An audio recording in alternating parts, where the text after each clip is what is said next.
after school. The sun was just rising when Racheal zipped her small traveling bag and locked the door of her father's old house in Agbor. The narrow street she grew up on was still quiet, only the early morning hawkers were out on the road, their voices echoing. By Arcara, Racheal was 24, a fresh graduate in mass communication, and she just completed her NYSC service in Arbia. Now she was heading to Lagos, Nigeria, land of hustle and hope. She had no job yet, but she had sent out over 30 CVs through cybercafe during NYSC service. She believed strongly that something would work out. Her mother cried as she was about to leave. "Racheal," her mother said, "Lagos is not like village. Shine your eyes. Don't let any man deceive you. Please, my daughter." "I will be fine, Mama," Racheal replied, hogging her younger brother one last time. She had 18,000 naira in her account, 2 changes of clothes and 1 jeans to make it. Lagos hit her like a wave, the noise, the speed, the sweat. She moved in with a friend, Linda, in Festac area. Linda had finished her NYSC since 2 years ago and worked in a bank. She warned her, "Here nobody helps you without asking for something in return." 3 weeks later, Racheal got a call from one of the companies she had applied to, a small media agency in Ikeja. Her first day at the office was exciting. The walls were painted with white and black and the staff looks busy. Her boss, Mr. Oko, a tall man with glasses and too much perfume, welcomed her with a fake smile. "You are very smart and beautiful too," he said, his eyes scanning her in a way that made a skin crawl. At first, he acted firmly, giving her lunch money, complimenting her clothes. But soon his behavior changed. He would stand too close, touch her hand during meetings, and send her a message late at night. "You looked really good in that dress today. Imagine what you look like without it." Her heart dropped when she saw the message. She ignored it. The next day, he called her into his office and locked the door.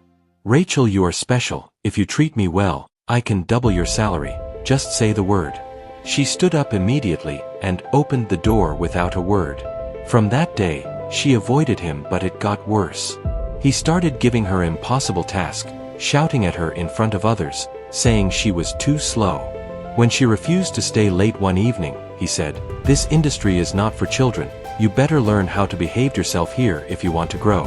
Racheal endured it for 3 long months. Every night she cried on her mattress in Linda's tiny apartment. She did tell anyone. She was ashamed. One night, after he tried to touch her waist again, she parked her bag, typed her resignation letter, and tendered it to him without looking back. Her money was almost finished. She stopped eating lunch, walked to save her transport, and avoided phone calls from home. She didn't want her mother to know things were falling apart. Then by chance, she met a girl on the street who told her a hotel in Ikoyi was hiring a receptionist. The pay was not much, but at least it was something. She got the job. The hotel was small but neat. Her job was to check guests in, answer phone calls, and stay at the front desk till 9 p.m. At first, everything seemed okay. The manager was a woman, Madam Alice, who didn't smile much but liked things done well. But after some time, the comments started. "You they work for hotel?" A man said behind her back. "Hotel girls are prostitutes. We know what that means." Hotel guests will smile at her, write phone numbers with money attached, and say things like, "I feet make you life sweet, 1 weekend only." She refused them all. One night, a man followed her out of the building and said, "Why are you pretending? We know why pretty girls like you work here. You think you are better than the others." Her legs trembled as she rushed into a taxi. Later that night, she sat on her bed crying. It felt like she was trapped in a cage where every part led to danger. She was tired not just in her body but deep in her soul. The next day, she tendered her resignation letter again. This time Madam Alice looked her straight in the eyes and said, "I was once like you, but the world doesn't care about our innocence. Be careful out there." Weeks passed, her account was empty, Linda was losing patience. "Racheal, has been months now, you quit 2 jobs, what do you want me to say to my landlord? You have not contributed anything." "I will find something soon," she whispered. She began to fear when her phone rings, fear it will be her mother asking her for money. Let's watch out for the next episode of the story. Don't forget to like, share, and subscribe to Sam 20th TV for notification of new stories.